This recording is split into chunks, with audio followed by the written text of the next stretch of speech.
Ukraine. Stephen Cohen is with us, Professor Emeritus of Russian Studies and Politics at New York University and Princeton University. His most recent book, Soviet Fates and Lost Alternatives from Stalinism to the New Cold War, out now in paperback. He recently wrote a piece for The Nation headlined, Cold War Again? Who's Responsible? Are we seeing the beginning of a new Cold War, Professor Cohen, and what exactly is happening right now in Ukraine? Those are big questions. We are not at the beginning of the Cold War, a new one. We are well into it, which alerts us to the fact, just watching what you showed up there, that hot war is imaginable now. For the first time in my lifetime, my adult lifetime since the Cuban Missile Crisis, hot war with Russia. It's unlikely, but it's conceivable. And if it's conceivable, something has to be done about it. You did two things on your introduction which were very important. Almost alone among American media, you actually allowed Putin to speak for himself. He's being filtered through the interpretation of the mass media here, allegedly, what he said, and it's not representative. The second thing is, let us look just what's happening at this moment, or at least yesterday. The political head of NATO just announced a major escalation of NATO forces in Europe. He did a Churchillian riff. We will increase our power in the air and the sea, on the land. Meanwhile, as negotiations today began in Geneva, we're demanding that Russians de-escalate. And yet we, NATO, are escalating as these negotiations begin. So if you were to say what is going on in Ukraine today, and unfortunately, the focus is entirely on eastern Ukraine. We don't have any Western media in eastern Ukraine. We don't have any Western media in Western Ukraine, the other half of the country. We're not clear what's going on there. But clearly, things are getting worse and worse. Each side has a story that totally conflicts with the other side's story. There seems to be no middle ground. And if there's no middle ground in the public discourse, in the Russian media or the American media, it's not clear what middle ground they can find in these negotiations. Though personally, I think, and people will say, oh, Cohen's a Putin apologist, but it seemed to me that the proposals the Russians made a month ago for resolving the conflict are at least a good starting point. But it's not clear the United States is going to accept them. Well, Steve Cohen, it was just a few weeks ago when we had you on as the crisis was beginning to unfold in Ukraine, and a lot of what you said then turned out to be true, which was that you feared that there would be a split in Ukraine itself between the East and West, and obviously Crimea was just developing then. But it seems that all of the emphasis in the coverage here is as if the crisis started with Russian aggression, not with the earlier period of what was NATO and Europe's involvement in Ukraine before the deposing of the elected president. Well, I think you've emphasized the absolute flaw in at least the American, because I don't follow European press that closely, the American media and political narrative. As a historian, I would say that this conflict began 300 years ago, but we can't do that. As a contemporary observer, it certainly began in November 2013, when the European Union issued an ultimatum, really, to the then president, elected president of Ukraine, Viktor Janukowitsch, that sign an agreement with us, but you can't have one with Russia too. In my mind, that precipitated this crisis. Because why give a country that has been profoundly divided for centuries, and certainly in recent decades, an ultimatum, an elected president? Choose and divide your country further. So when we say today, Putin initiated this chaos, this danger of war, this confrontation, the answer is no. That narrative is wrong from the beginning. It was triggered by the European Union's unwise ultimatum. Now flash forward to just 1 month ago, about the time I was with you before. Remember that the European foreign ministers, 3 of them, I think, went to Kiev and negotiated with Janukowitsch, who was still the president, an agreement. Now, the Russians were present at the negotiation, but they didn't sign it. But they signed off on it. They said, okay. What did that agreement call for? Janukowitsch would remain president until December. Not May, when elections are now scheduled, but December of this year. Then there would be a presidential election. He could run in them or not. Meanwhile, there would be a kind of government of national accord trying to pull the government together. And importantly, Russia would chip in trying to save the Ukrainian economy. But there would also be parliamentary elections. That made a lot of sense, and it lasted 6 hours. The next day, the street which was now a mob. It was no longer peaceful protesters, as it had been in November. It had now become something else, controlled by very ultra-nationalist forces, overthrew Janukowitsch, who fled to Russia, burned up the agreement. So who initiated the next stage of the crisis? It wasn't Russia. They wanted that agreement of February, a month ago, to hold, and they're still saying, why don't we go back to it? You can't go back to it. Though there is a report this morning that Janukowitsch, who is in exile in Russia, may fly to eastern Ukraine today or tomorrow, which will be a whole new dimension. But the point of it is that Putin didn't want, and this is reality, this is not pro-Putin or pro-Washington, this is just a fact. Putin did not want this crisis, he didn't initiate it. But with Putin, once you get something like that, you get Mr. Pushback, and that's what you're now seeing. And the reality is, as even the Americans admit, he holds all the good options, we have none. That's not good policy making, is it? Let's turn to President Obama. Thursday, he was interviewed by CBS News by Major Garrett. Is Vladimir Putin provoking a civil war there? And will you and Western leaders let him get away with that?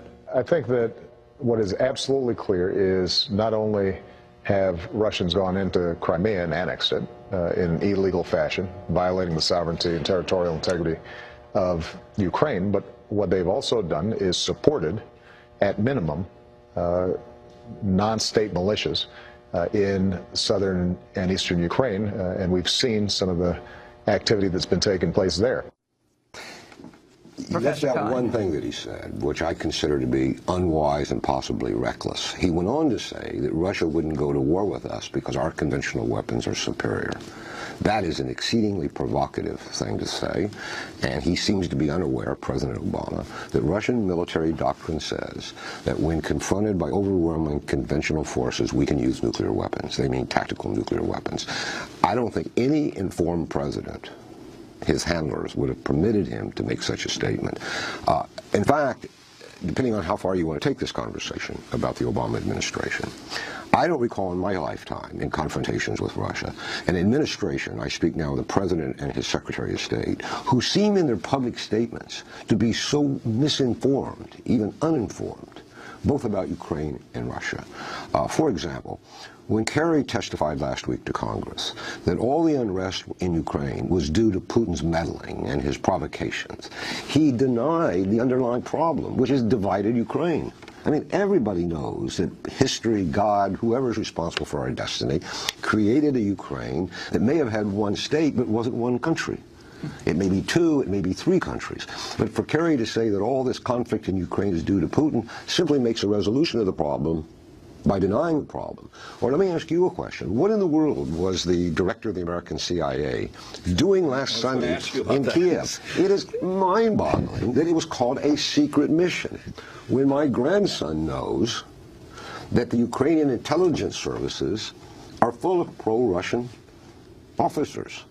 And yet they send the head of the CIA at this crucial, inflamed moment thereby to Kiev, thereby reinforcing the Russian narrative that everything that's happening in Ukraine is an American provocation. What are they thinking? Well, aside from having a very educated grandson, I just want to turn to NATO for a moment. I told him that. NATO announced a series of steps to reinforce its forces. This is NATO in Eastern Europe because of the Ukraine crisis. NATO's top military commander, Philip Breedlove, described the moves as defensive measures. All the actions that we have proposed and have been accepted today are clearly defensive in nature, and I think it's going to be very straightforward to see them as defensive in nature. They are designed to assure our allies, and so I think that in any case, it's always a chance that you run that something might be misinterpreted, but we specifically designed these measures to assure our allies only and to be clearly seen as defensive in nature. Your response, Professor Cohen. I've never known what purely defensive weapons have meant. I mean, presumably they are guns that shoot in only one direction. I mean, it's going to have no effect. I mean, they're talking about giving the Ukrainians maybe some small arms, some night vision stuff, some superior intelligence. They can't give them intelligence information because the Ukrainian intelligence services, as we know from the tapes we've had, the leaked tapes, and from the CIA secret mission, which was exposed to Ukraine, revealed. The real debate going on in NATO, the real debate, because this is a distraction, is what Rasmussen said in your earlier clip. He's the political head of NATO, that we're building up, as we talk, our forces in Eastern Europe. Now, understand what's going on here. When we took in, we, meaning the United States and NATO, all these countries in Eastern Europe into NATO, we agreed with the Russians we would not put forward military installations there. We built some infrastructure, airstrips, there's some barracks, stuff like that. But we didn't station troops that could march toward Russia there. Now what NATO is saying, it is time to do that. Now, Russia already felt encircled by NATO member states on its borders. The Baltics are on its borders. If we move the forces, NATO forces, including American troops, toward Russia's borders, where will we be then? I mean, it's obviously going to militarize the situation and therefore raise the danger of war. And I think it's important to emphasize, though I regret saying this, Russia will not back off. This is existential. Too much has happened. Putin, and it's not just Putin. We seem to think Putin runs the whole of the universe. He has a political class. That political class has opinions. Public support is running overwhelmingly in favor of Russian policy. Putin will compromise at these negotiations, but he will not back off if confronted militarily. He will not. I wanted to ask you about the situation in Russia, especially the growing, some reports are that Putin's popularity has now surged to about 80% of the population at a time when there was actually a dissident movement that was beginning to gather strength within Russia against the more authoritarian aspects of Russian society. Since this is democracy now, let me assert my age and my credential. Beginning in the 1970s, I lived in Russia among the then Soviet dissidents. They were brave people. They were pro-democracy. They struggled. They paid the price. With the coming of Gorbachev, who embraced many of their democratizing ideas, they were marginalized, or they moved into the establishment as official democratizers. This struggle has continued, even under Putin. But the result of this confrontation, East-West confrontation, and I can't emphasize how fundamental and important it is going to set back whatever prospects remained in Russia for further democratization or re-democratization, possibly a whole generation. It is simply going to take all the traction these people have gotten out from under them. And still worse, the most authoritarian forces in Russia and Russia's authoritarian traditions will now be reinvigorated politically, and it's and kind of ultra-nationalist as well, right? Well, I wouldn't say it's ultra-nationalist, but it's certainly nationalist. Right. And I mean, by the way, we're a nationalist country. Right. We use a different word. We call it patriotism. Do you remember an American president who ever ran and said, "I'm not an American patriot"? I say I'm an American patriot. We don't call ourselves nationalists. Also, we don't have a state in the United States. We have government. Europeans have states. We have a government. But you take away the language, this is not unusual, but when it surges like this, as it does in run-ups to war, and we're in the run-up at least to a possible war, this is what you get. That's why I think the policy, the American policy, has been unwise from the beginning. The front page of the New York Times, Russia economy worsens even before sanctions hit, and they're attributing it partly to Russia's action in Crimea. You know, well, I mean, the asymmetry of all this, right? We say Putin's got 40,000 troops on Ukraine's border, and there may or may not be. Nobody's exactly clear how long they've been there and what they're doing, but obviously they're not helping the situation. But what we have are sanctions that we may put in place against Putin's cronies. This is the threat. This is what the White House says. We are going to sanction his oligarchical cronies, and presumably on this theory, they will go to him and say, "Look, Volodya, you've got to stop this because my bank account." This is utter nonsense. First of all, he'll just appoint new oligarchs.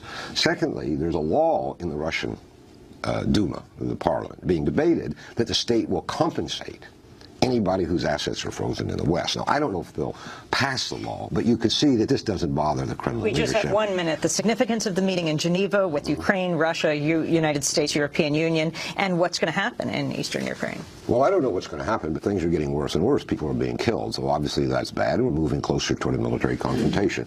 The Russians are asking in negotiations the following. They want NATO expansion ended to all former Soviet republics. That means Ukraine and Georgia, period. I think we should give them that. This has been a reckless, endangering policy. It's time for it to end. They want a federal Ukrainian state. That's a debate, but Ukraine is several countries. You can only hold together with a federal constitution, and they want, in the end, a stable Ukraine. They will contribute financially to making that possible. I don't see any reason there, other than the White House saving political face, why that's not a good negotiating position to begin with.